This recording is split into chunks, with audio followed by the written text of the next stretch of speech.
हमारी क्लास में आज कितने बच्चे हैं? 16 बच्चे हैं। कैसे बताएं आप? गिनती किए हैं, ठीक है ना।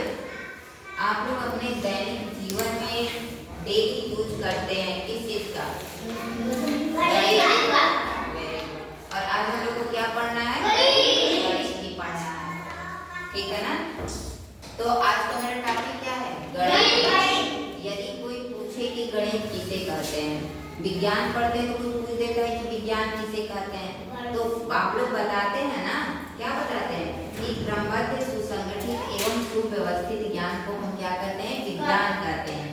या बताते हैं, जिसको ये नहीं याद रहता है कोई बता देता है कि विशेष ज्ञान को विज्ञान कहते हैं, कोई कह देता है कि सत्य की खोज को विज्ञान कहते हैं।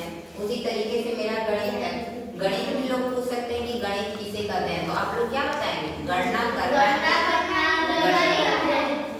ठीक है ना। और एक लाख गणितज्ञ थे, उन्होंने गणित की परिभाषा वह दी थी कि गणित वह मार्ग है जिसकी सहायता से बच्चों की मन मस्तिष्क में तर्क करने की आदत क्या होती है? स्थापित होती है, ठीक है ना। अब पूछा जाए कि गणित का जनक किसे कहा जाता है, तो आप लोग क्या बताएंगे? गणित का जनक आर्किमिडीज को कहा जाता है। आर्किमिडीज, हाँ, यदि विश्व स्तर पे पूछा जाए तब आर्किमिडीज एक यूनानी वैज्ञानिक भी थे और गणितज्ञ भी थे। और यदि भारत में पूछा जाएगा तो आप लोग क्या बताएंगे? आर्यभट्ट को बताएंगे। किसको बताएंगे? आर्यभट्ट को बताएंगे, क्योंकि आर्यभट्ट ने शून्य का आविष्कार किया था, ठीक है ना। यदि पूछा जाए कि शून्य का आविष्कार किसने किया था? आर्यभट्ट ने किया था।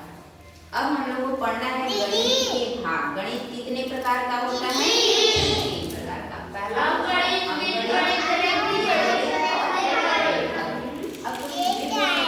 अंकगणित किसे कहते हैं, क्या बताएंगे? जिस गणित में अंकों और संख्याओं की सहायता से गणना की जाती है उसे हम क्या कहते हैं? अंकगणित कहते हैं। अब ये भी लोग पूछ सकते हैं कि अंक क्या होता है, तो जितने भी मेरे 0 से लेके 9 तक नंबर होते हैं वो सब क्या होते हैं? अंक होते हैं, ठीक है ना।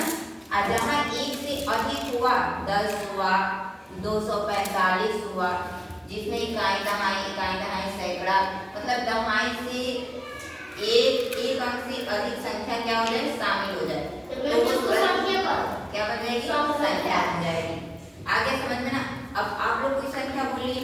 10 लाख, 10 लाख, 1 करोड़, 1 करोड़, हाँ, वेरी गुड। तो ये सब आपकी क्या हुई? संख्या हुई। और कोई संख्या बोलिए। अब मिलियन में पहुंच गए, मेरी 500 की संख्या हो गई, 500, 1500, 600। अभी बच्चे मिलियन नहीं बता पाएंगे ना, मिलियन बताने में टाइम लगेगा, हमको समझाना पड़ेगा पूरा मिलियन, ठीक है ना। अब देखिए संख्या समझ में आ गई आप लोग को, अंक समझ में आ गया ना। अब देखिए बीजगणित किसे कहते हैं? बीजगणित जिस गणित में अंकों और अक्षरों की सहायता से गणना की जाती है उसको हम क्या कहते हैं? बीजगणित। अब आप लोग अंक तो समझ लिए, अब अक्षर क्या होते हैं? अक्षर किसे कहते हैं? सिंबल, जो प्रतीक होते हैं, तो प्रतीकों के समूह को हम क्या कहते हैं? अक्षर कहते हैं। अक्षर में मेरी पूरी आ जाएंगे A to Z, A से लेके Z तक, A B C D E F G H क ख ग घ, वो सभी मेरे क्या है? अक्षर।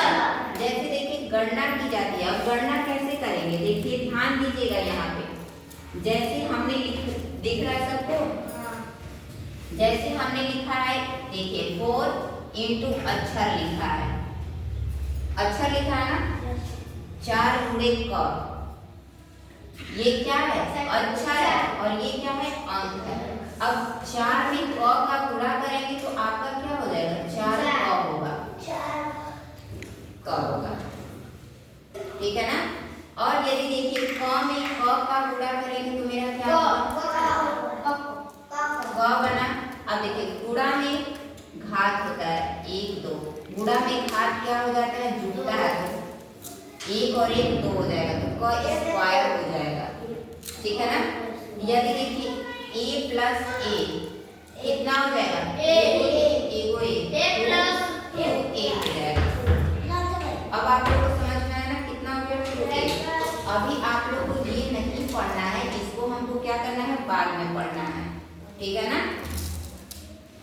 बाद में पढ़ेंगे तो आप लोग को चर और अवसर राशि के बारे में भी बताया जाएगा और वो भी बताया जाएगा भी आप लोग के सिलेबस का नहीं है।